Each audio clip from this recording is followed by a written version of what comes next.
यह कहानी एक ऐसे वली की है जो रमजान के महीने में सफ़र से अपने घर लौट रहे थे।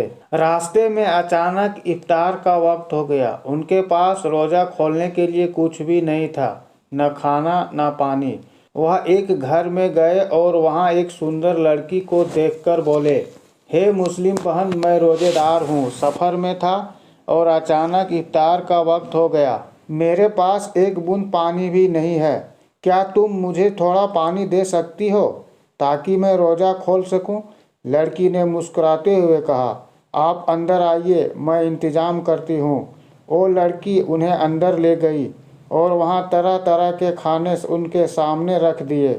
वली ने अल्लाह का शुक्र अदा किया और इफ्तार कर लिया, लेकिन उन्हें यह पता नहीं था कि वह लड़की कोई आम लड़की नहीं थी। वो इस शहर की मशहूर महिला थी। लोग उसे रात की रानी कहते थे। उसका असली नाम लैला था। अगले दिन जब वली सो रहे थे, उन्होंने सपना देखा। एक सफ़ेद कपड़ों में शख्स उनके पास आया और बोला, हे अल्लाह के बंदे, तुम एक सच्चे मोमिन होकर एक बदनाम औरत के घर कैसे इफ्तार कर सकते हो? वली चौंक गए, बोले, मुझे तो कुछ पता ही नहीं था। अगर मुझे पता होता तो मैं कभी वहां नहीं जाता। तब उस शख्स ने कहा, उस औरत ने तुम पर एहसान किया है, तुम्हें खाना खिलाया है। अब तुम्हारा फर्ज है कि तुम भी उस पर एहसान करो, उसे गलत रास्ते से निकालकर सही रास्ते पर लाओ। वली ने कहा, क्या इतना यह आसान है? वो एक बैसिया है। शहर के अमीर लोग उसके पास जाते हैं। क्या वह सब कुछ छोड़ देगी? उस शख्स की आवाज़ सख्त हो गई। तो क्या सिर्फ इसीलिए कि वह पाप में है वो अच्छा नहीं बन सकती? क्या तुमने कभी उसे अच्छाई का रास्ता दिखाया? वली चुप हो गए। बात उनके दिल तक उतर गई। अगले दिन वो फिर लैला के पास गए। लैला ने उन्हें देखा तो थोड़ी घबराई। वली बोले, मैं तुम्हारे पास कोई गलत इरादा लेकर नहीं आया हूँ, तुम्हें एक सच्चाई बताने आया हूँ। लैला पहले तो हैरान हुई, लेकिन फिर उसके बातों को ध्यान से सुनने लगी। वली ने कहा, मैं कोई बड़ा इंसान नहीं, एक साधारण सा मुसाफिर हूँ, लेकिन तुम वो इंसान हो जिसे अंधेरे से रोशनी की तरफ बुलाया जा रहा है। लैला हंस पड़ी, लेकिन उसकी आंखों में कुछ टूटने जैसा एहसास हुआ, जैसे उस हंसी के पीछे कोई दर्द छुपा हो। फिर वली ने एक कागज का टुकड़ा उसके हाथ में रखा और चला गया। उस कागज पर लिखा था, सिर्फ तुम लोगों का मनोरंजन करने के लिए नहीं बनी हो, तुम्हारा जन्म इसके कहीं बड़ा मकसद लेकर हुआ है। क्या तुम सच्चाई को जानना चाहती हो? लैला सारी रात नहीं सो पाई। उसका दिल बेचैन हो गया। वह सोचने लगी, यह कौन था, क्यों आया था मेरे पास? अगले दिन वह उस वली की तलाश में निकल पड़ी, लेकिन बहुत कोशिशों के बाद भी वो नहीं मिला। आखिरकार वो शहर के हकीम के पास पहुंची और उस शख्स के बारे में पूछा। हकीम थोड़ा हैरान हुआ और धीरे से बोला, लैला, वो आदमी कोई आम इंसान नहीं है, तुम्हें पता नहीं वो कौन है? लैला बोली, नहीं, बस इतना जानती हूँ कि उसने मुझे सवालों में उलझा दिया है।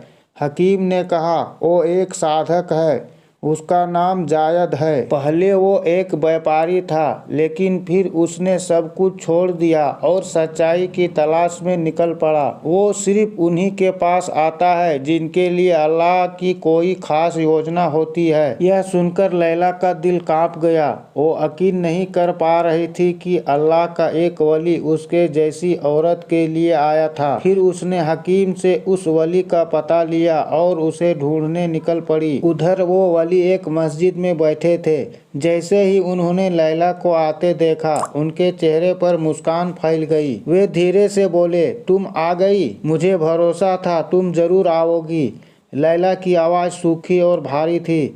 उसने पूछा, आपने मुझे इन सवालों के सामने क्यों खड़ा कर दिया? वली मुस्कुराए और बोले, क्योंकि तुम जानती हो कि तुम सिर्फ एक रात की सुंदरता के लिए नहीं बनी हो, अल्लाह ने तुम्हें एक घर की रानी बनाने के लिए भेजा है। यह सुनकर लैला का दिल फिर से कांप उठा। वली ने फिर पूछा, लैला, तुम इस रास्ते पर कैसे आई? क्या कभी अपने आत्मसम्मान के बारे में सोचा? लैला की आंखें भर आई।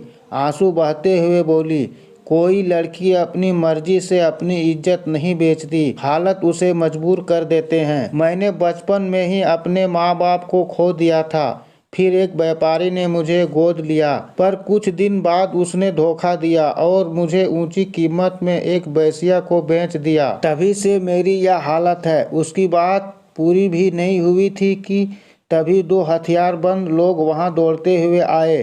उनमें से एक गुस्से में बोला, लैला, तेरा पुराना जीवन ही तेरा सच है। तू कभी बदल नहीं सकती। तू हमारी ताकत है। फिर उसने हथियार उठाकर वली की तरफ बढ़ाया। लैला का दिल धड़कने लगा। एक पल के लिए वह डर गई, पर फिर उसने साहस जुटाया और बोली, इस आदमी को कुछ मत कहना, ये बेगुनाह है। बताओ तुम क्या चाहते हो? एक आदमी बोला, तुम हमारे लिए एक रत्न हो। अगर तुम चली गई तो हम बर्बाद हो जाएंगे।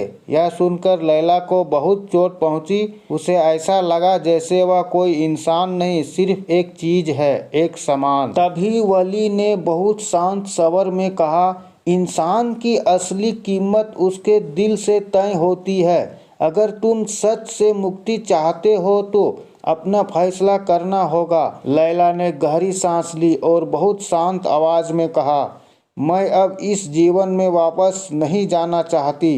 तभी एक आदमी उस पर झपटा, लेकिन उससे पहले वली उसके सामने आ गए। उस आदमी ने वली को जोर से धक्का दिया और वली जमीन पर गिर गए। यह देख लैला चिल्ला उठी।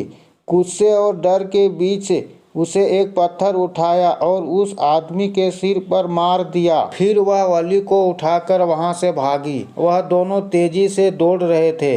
पीछे से लोगों की आवाज़ें आ रही थी, लेकिन लैला के दिल में बस एक ही बात थी, वह मुक्ति चाहती थी। मैं सच्चाई चाहती हूँ। कुछ समय बाद वो एक पुरानी इमारत में पहुँचे और वहाँ छिप गए। वली, जिनका नाम जायद था, उनके माथे से खून बह रहा था। उन्हें बुखार था, लेकिन आंखों में शांति थी। थकी आवाज में बोले, लैला, तुम अपनी पहली जंग जीत चुकी हो। लैला हाँफते हुए बोली, लेकिन मेरी राह तो अभी शुरू भी नहीं हुई है।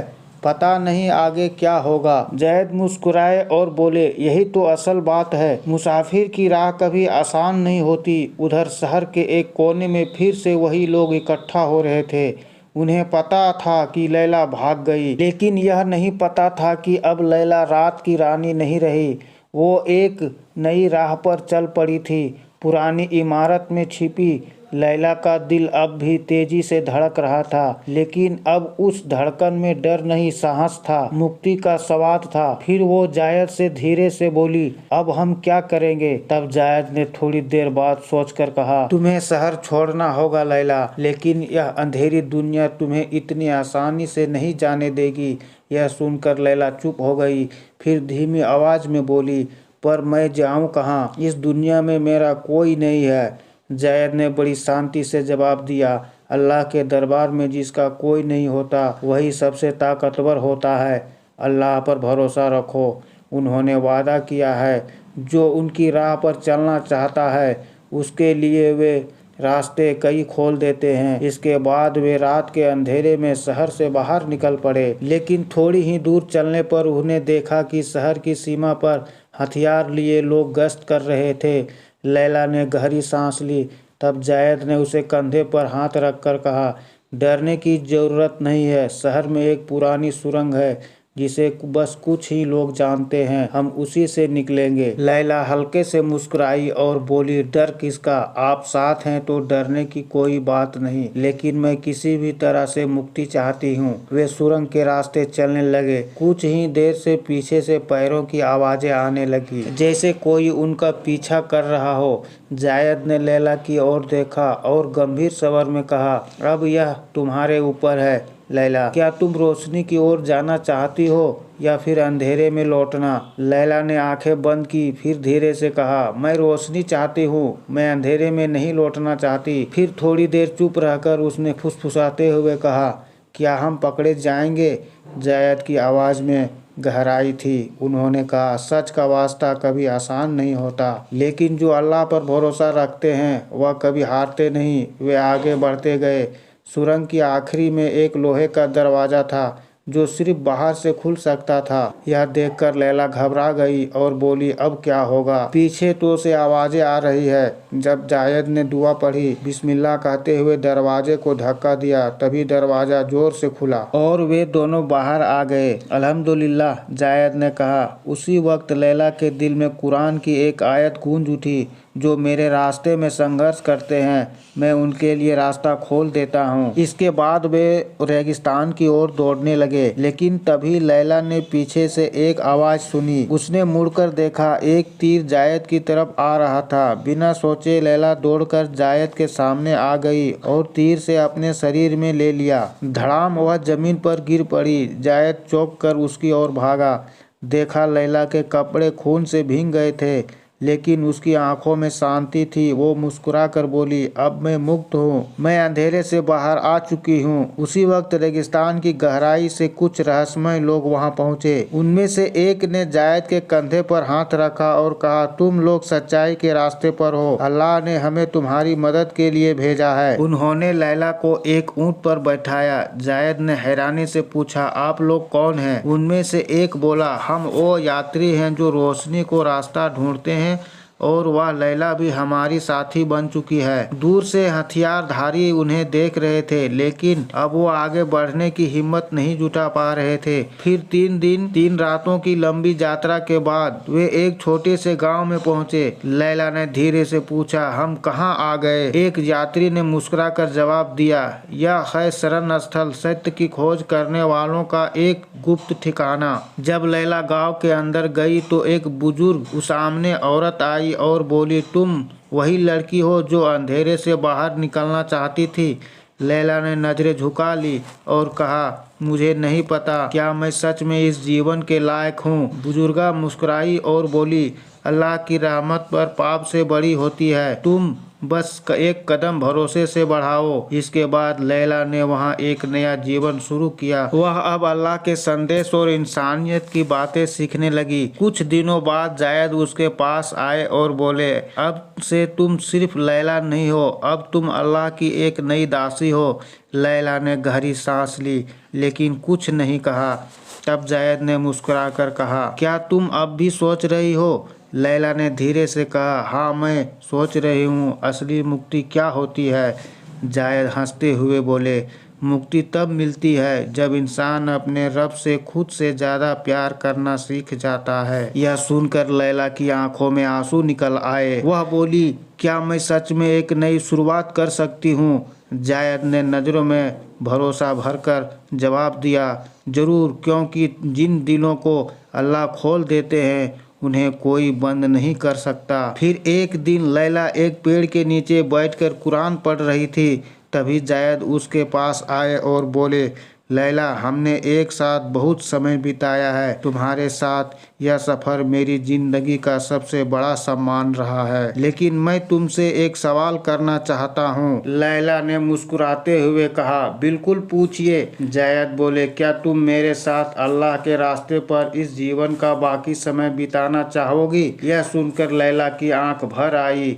दिल से को एक अजीब सी शांति छू गई। वह बस बोली, मैं ज़रूर चाहती हूँ, मैं चाहती हूँ कि हमारा सफ़र यूं ही अल्लाह के राह पर चलता रहे और आप मेरे जीवन का हिस्सा बने रहें। जायद ने नर्म मुस्कुराहट के साथ कहा, तो फिर मैं तुम्हें अपनी जीवन संगिनी के रूप में अपनाना चाहता हूँ। लैला, क्या तुम मेरी पत्नी बनोगी? लैला कुछ बोल नहीं सकी, बस उसकी आंखों ने हाँ कह दी। जायद यह सब समझ गए। फिर गांव के सभी बुजुर्गों की मौजूदगी में उनका निकाह पढ़वाया गया। लैला और जायद एक दूसरे के इज्जत के साथ अपनाया और अल्लाह के नाम पर उनका एक नया जीवन शुरू हुआ।